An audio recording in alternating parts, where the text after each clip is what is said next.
अपादान से, कि संज्ञा और सर्वनाम के जिस रूप से वस्तु का एक दूसरे से अलग होने का भाव हो, जहां पर एक दूसरे की क्रिया का अलग होने का भाव हो, वहां भी क्या होता है, वहां क्या होता है, अपादान कारक होता है। तो नंबर 5 है अपादान कारक। अपादान कारक। अब से चिन्ह है इसका, अलग होने का भाव, अलग होने का भाव, कि जहां पर एक वस्तु संज्ञा और सर्वनाम के जिस रूप से हमें ये पता चले कि कोई वस्तु एक वस्तु से दूसरी वस्तु अलग हो रही है, या एक व्यक्ति दूसरे व्यक्ति से अलग हो रहा है, तो उस स्थिति में क्या कह सकते हैं, हम क्या कह सकते हैं कि वहां पर बिल्कुल क्लियर कट क्या है, अपादान कारक है। जैसे पेड़ से पत्ता गिरा, राम स्टेशन से घर आ गया, ठीक है। आकाश से बिजली गिरी। देखिए प्यारे बच्चों, यहां पर हम देखिए इस चीज को अच्छे से समझेंगे। अलग होने का भाव, पत्ता है, पत्ता कहाँ है, पेड़ के लगा रहता है। अब पेड़ से क्या हो गया, पत्ता है वो अलग हो गया, तो पेड़ से पत्ता गिरा, अर्थात पेड़ था, ये जो पेड़ था इससे ये पत्ता क्या हो गया, अलग हो गया। तो यहां से टूटते ही इसके अंदर क्या हो गई, दूरी हो गई, और दूरी होते ही क्या हो गया, यहाँ अपादान कारक हो गया। नेक्स्ट, राम स्टेशन से घर आ गया। स्टेशन से यानी कि राम है और स्टेशन के बीच के अंदर क्या हो गया, दोनों के अंदर अलग होने का भाव, कि पहले राम था कहाँ था, स्टेशन, और अब स्टेशन से कहाँ आ गया, वो घर हो गया, तो उससे भी क्या हो गया, वो दूर हो गया। और जहां पर दूर होने की जो अगर बात की जाती है या अलग होने की बात की जाती है, वहां भी क्या होता है, अपादान कारक होता है। नेक्स्ट, आकाश से बिजली गिरी। आकाश से, देखिए से विभक्ति चिन्ह, आकाश से बिजली गिरी, तो क्या है, आकाश से बिजली गिरी अलग हुई, कि आकाश में बिजली थी वो क्या हो गई, धरती पे गिरी, तो बिजली है वो अपने स्थान से क्या हो गई, अलग हो गई, और अलग होते ही क्या हो गया, अलग होने का जहां भाव आता है वहां पर क्या होता है, अपादान कारक होता है। तो इस प्रकार से हमने 3 उदाहरणों के द्वारा इस चीज को जाना कि अपादान कारक क्या होता है। तो ये था प्यारे बच्चों कि अपादान कारक क्या होता है, कि अपादान संज्ञा और सर्वनाम के जिस रूप से किसी व्यक्ति का व्यक्ति से, वस्तु का वस्तु से अलग होने का जो भाव होता है वो क्या कहलाता है, अपादान कारक कहलाता है। नेक्स्ट बात करेंगे हम संबंध कारक की। 6 नंबर की बात करेंगे हम, संबंध कारक। शब्द के जिस रूप से संबंध कारक, संबंध का पता चलता है रिलेशन, कि शब्द के जिस रूप से एक वस्तु से दूसरी वस्तु का संबंध का पता चले, या एक व्यक्ति का दूसरे व्यक्ति से पता चले, वहां क्या कहलाता है, कारक कौन सा होता है, संबंध कारक होता है। जैसे इसकी विभक्ति चिन्ह आते हैं, का, के, की, रा, रे, री। जैसे अब इसके उदाहरण में कुछ लिखूंगा यहां, जैसे राम श्याम का भाई है, दशरथ, राम दशरथ के पुत्र थे, सीता राम की पत्नी थी। देखिए प्यारे बच्चों, इसके अंतर्गत आपको नजर आ रहा होगा कि इसके अंदर का, के, की, रा, रे, री। एक उदाहरण मैं यहां लिख देता हूं। यह पुस्तक मेरी है। देखिए, इन उदाहरणों के द्वारा इस चीज को हम पढ़ेंगे और इस चीज को हम समझेंगे कि शब्द के जिस रूप से किसी व्यक्ति के व्यक्ति से, किसी वस्तु का वस्तु से आपस में संबंध का पता चलता है, वहां पर क्या होता है, संबंध कारक होता है। अब राम और श्याम, राम और श्याम क्या है, संज्ञा हैं। दोनों ही संज्ञा है, राम भी है और श्याम भी है। और भाई भी एक संज्ञा है, भाई भी एक क्या है, संज्ञा, जातिवाचक संज्ञा। राम श्याम व्यक्तिवाचक संज्ञा है और भाई एक है, वो जातिवाचक संज्ञा है। इन आपस में इनका, राम का और श्याम का संबंध भाई का, ये हमें का शब्द है वो पता करवा रहा है, या का शब्द से हमें पता चल रहा है कि इन दोनों के अंदर क्या संबंध है, भाई भाई का संबंध है। तो इसके अंदर हम क्या कहेंगे, ये दो भाई भाई का संबंध का पता चल रहा है। ठीक है, नेक्स्ट, राम एक संज्ञा है, दशरथ भी एक संज्ञा है और पुत्र एक संज्ञा है। पुत्र एक जातिवाचक संज्ञा है, राम और दशरथ एक व्यक्तिवाचक संज्ञा है।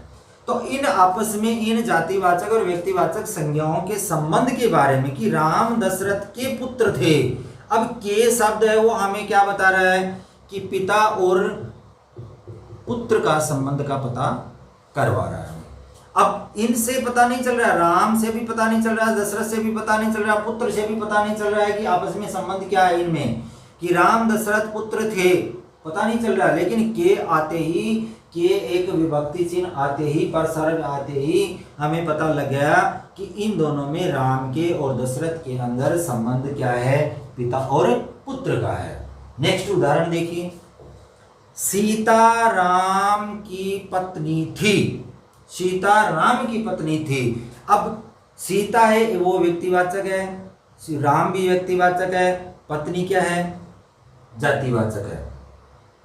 ठीक है, अब इस सीता के बारे में, राम के बारे में, संबंध के बारे में कि सीता है वो राम की क्या थी, क्या थी, पत्नी थी। अब की है ना, ये हमें बता रहा है कि वो क्या है, पति और पत्नी थे।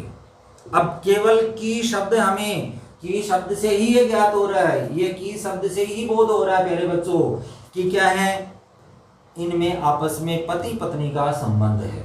तो इस प्रकार से इन उदाहरणों के द्वारा हमने जाना कि का, के, की, रा, रे, री के बारे में। अब नीचे बताएंगे कि यह पुस्तक मेरी है। अब यह पुस्तक मेरी है। अब यह क्या है, सर्वनाम है।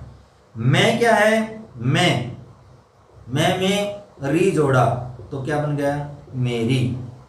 अब ये सर्वनाम और ये सर्वनाम, संज्ञा और सर्वनाम। देखिए प्यारे बच्चों, अभी शुरुआत में मैंने आप लोगों को बताया था कि संज्ञा और सर्वनाम के बीच में आपस में संबंध का पता चलता है। तो यहां भी सर्वनाम है और यहां भी सर्वनाम है और ये एक संज्ञा है। तो संज्ञा और सर्वनाम का आपस में पता चल रहा है वो मैं और री। अब ये री बता रहा है कि यह और जो पुस्तक है वो किसकी है, मेरे में, और संबंध में पुस्तक में ये पता, ये जो पुस्तक है इसके संबंध के बारे में कौन बता रहा है, केवल ये जो री है वो हमें इंगित कर रहा है या हमें ये बोध करवा रहा है कि दोनों के अंदर क्या है, ये मैं इसका स्वामी, ये मेरी वस्तु है। तो इसका मालिक और वस्तु का जो संबंध है वो पता चल रहा है कि ये चीज़ है वो मेरी है। तो इस प्रकार से हमने जाना कि संबंध कारक क्या होता है। प्यारे बच्चों, फिर भी अगर कोई चीज़ समझ में नहीं आती है बेझिझक आप ज़रूर पूछें। नेक्स्ट बात करेंगे हम संबंध के बाद में, लास्ट में 7वें नंबर पे बचता है, क्या आता है, संबंध के बाद में आता है अधिकरण। अधिकरण, में और पर या पे, देखिए प्यारे बच्चों, अधिकरण शब्द के जिस रूप से क्रिया के आधार का पता चले कि कहाँ संपन्न हुई, कि अर्थात जो क्रियाकर्ता के द्वारा क्रिया के स्थान का बोध होता है। यानी कि अधिकरण क्या मतलब है, उस क्रिया का क्या है, आधार क्या है, कि कहाँ संपन्न हुई, कहाँ पर है, वो स्थान कहाँ है, वो स्थान कौन सा है, कि कहाँ पर क्या हुआ। यानी कि जैसे मान लो छत पर कबूतर बैठा है, बिल्ली पेड़ पर बैठी है, ठीक है, पेड़ पर बैठी है, पिताजी कमरे में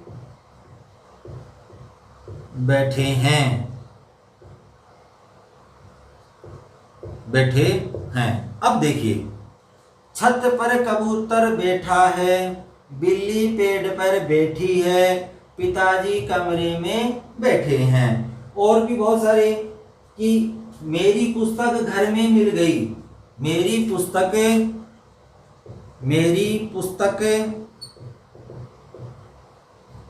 घर में मिल गई। देखिए अब इसके अंदर है ना,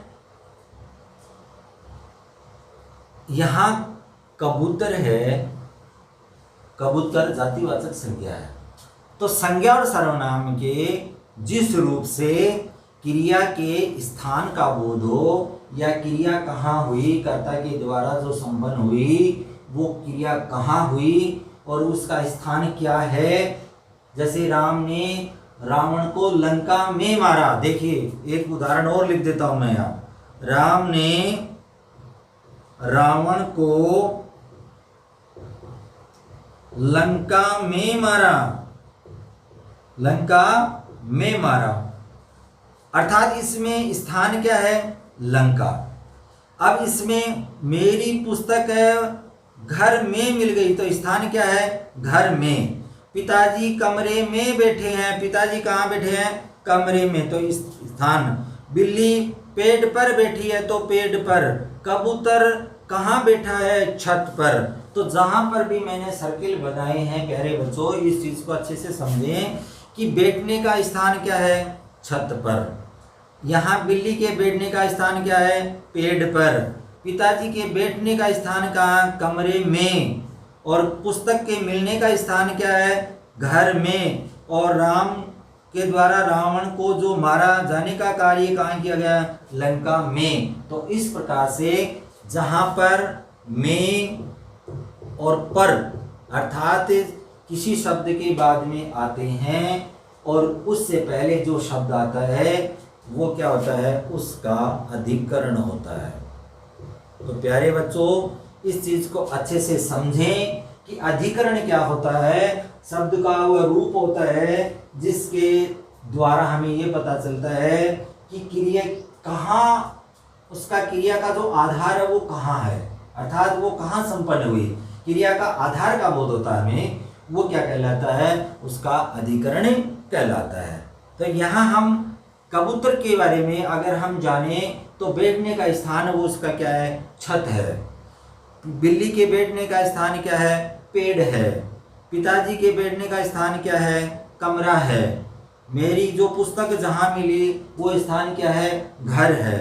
राम के द्वारा रावण को मारने का स्थान क्या है, वो लंका है। तो इस प्रकार से इसमें हमने जाना कि अधिकरण क्या होता है, क्रिया का जो संपन्न होने का वो आधार होता है, अर्थात वो स्थान होता है, जिससे ये हमें पता चलता है कि क्रिया कहाँ हुई, किस स्थान पर संपन्न हुई, वो क्या कहलाता है, क्रिया का आधार कहलाता है। और क्रिया के आधार को ही प्यारे बच्चों हम क्या कहते हैं, उसका अधिकरण कहते हैं।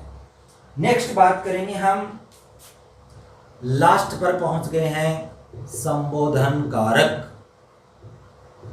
संबोधन कारक, प्यारे बच्चों, संबोधन कारक की विभक्ति होता है हे, अरे, अजी आदि। इसके अंदर एक विशेष बात यह है प्यारे बच्चों, इसमें आपने देखा विस्मय सूचक जो चिन्ह होता है वो प्रयोग किया जाता है। और हमेशा मैंने आप लोगों को बताया था शुरुआत में कि कर्ता कारक से लेकर अधिकरण कारक तक विभक्तियां शब्द के विभक्तियां होती हैं वो शब्द के बाद में लगती हैं। ठीक है, बाद में लगती है। ठीक है, शब्द के बाद में लगती हैं। ये जो विभक्तियां होती हैं वो हमेशा आप लोग देख लेना, शुरुआत से लेकर के अंत तक, कर्ता से लेकर अधिकरण तक कोई भी विभक्ति है वो शब्द के बाद में लगी हुई है। लेकिन केवल एक संबोधन कारक एक ऐसा कारक है, इसके अंतर्गत क्या होता है, विभक्ति होती है, कोई भी शब्द के पहले लगती है और इसमें विस्मय सूचक चिन्ह का प्रयोग अवश्य किया जाता है। और अगर इसमें नहीं करते हैं तो हम इसको क्या कर सकते हैं, रॉन्ग कह सकते हैं। तो देखिए इसके अंदर क्या होता है, संबोधन कारक क्या होता है कि संबोधन कारक जिस कारक के द्वारा या किसी को बुलाने का, देखिए किसी को हम क्या करते हैं, या तो बुलाते हैं, बुलाने का या पुकारने का, कि किसी को पुकारने का या बुलाने का या संबोधित करने का, कि हम जैसे मान लो कोई भाषण दे रहे हैं या कोई डिबेट हो रही है, वाद विवाद हो रहा है, तो उसके अंदर हम क्या करते हैं, किसी को संबोधित करते हैं या किसी को हम पुकारते हैं, किसी को जोर से हम बुलाते हैं, तो उस समय हम क्या करते हैं, इन संबोधन कारकों को क्या करते हैं, हमें प्रयोग करते हैं। जैसे हे ईश्वर, हे ईश्वर हमारी रक्षा करो, हे ईश्वर हमारी रक्षा करो। अब ये देखिए हम देख रहे हैं, हे ईश्वर हमारी रक्षा करो। अरे भैया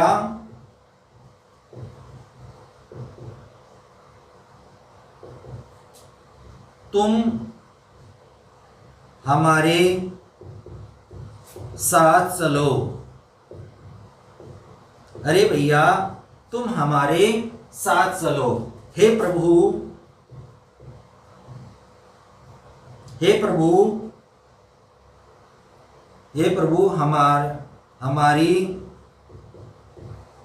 यात्रा सफल करना। तो देखिए, अरे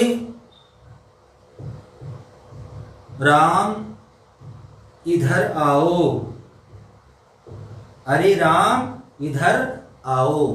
तो यहां हम देख रहे हैं प्यारे बच्चों कि इसके अंदर हे ईश्वर हमारी रक्षा करो, तो इसमें किसी ईश्वर को पुकारा जा रहा है।